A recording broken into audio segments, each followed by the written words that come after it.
McLaren are facing a serious problem. It's been a pretty solid season for McLaren so far, compared to where they've been in previous seasons. However, they're facing problems. Norris has been the clear head of McLaren and their main focus for a while. However, in recent races, he hasn't shown his full potential of himself or the car, and has made one too many mistakes and then going on to regret decisions after the race, which we've all seen in his post-race interviews. I don't know, what is that? Disappointed?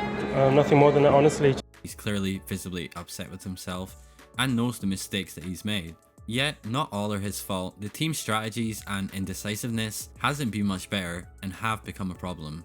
Lando has only won one race this year, in which McLaren have had the fastest car at multiple races now, maybe even for a majority of this season. His race starts haven't been consistent enough and is often setting himself up to do too much work in the race. One or two bad race starts and you can rule it as being a one-off.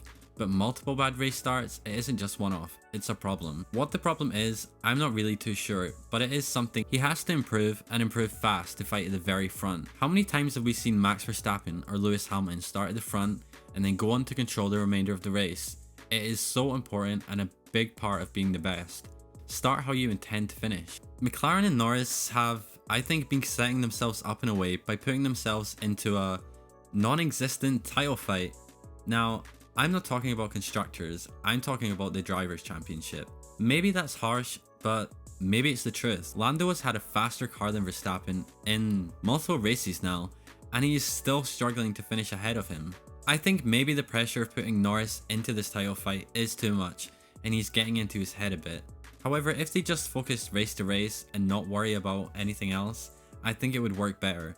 However, I know the media plays a big role in this too. The fans play a big role, but that's being a modern F1 driver. If you want to fight at the very top, you have to be able to handle all of this. The nail in the coffin for me in this title fight was in Hungary. If Norris was truly going to take it to Verstappen, he had to take that victory. Yes, loyalty to the team and keeping that strong is important, but at some stage you have to show your mark as a champion and take it there. 7 points could make all the difference in a title fight, and it really could have spurred Lando on further. I think it wasn't right for McLaren to put him in that position in the first place, but again, that goes back to bizarre team strategies for McLaren. Giving the win to Piastri when your lead driver is trying to take on a championship fight and needs every point he can get is bizarre, and it tells me that maybe Norris isn't the main focus and maybe McLaren's eyes have been looking more at his teammate recently. Hot take: Piastri has more potential to be a champion than Norris. Lando has been ahead of Oscar, no doubt about it. However, in recent races, Piastri is catching up and he is catching up fast. And it seems with every race he's just getting better and better. Reminder that this is only Piastri's second season in F1, well, season and a half. He hasn't even made it through his second season yet. And he is now easily matching Lando and he's still improving.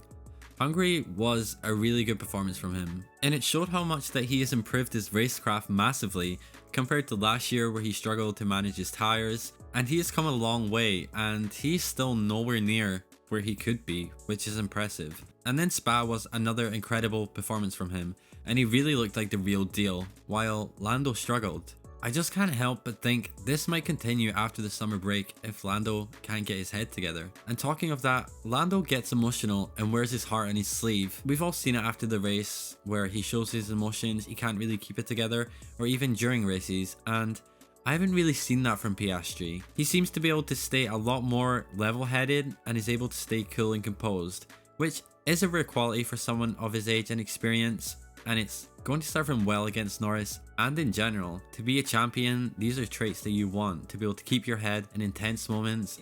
The tides seem to be changing at McLaren, and McLaren might start looking at Piastri to be the one to lead the team. If I can see it, they can see it. I really don't think we are anywhere near done with this topic. The more Piastri improves and takes it to Norris, which he will, things are going to get more intense and heated.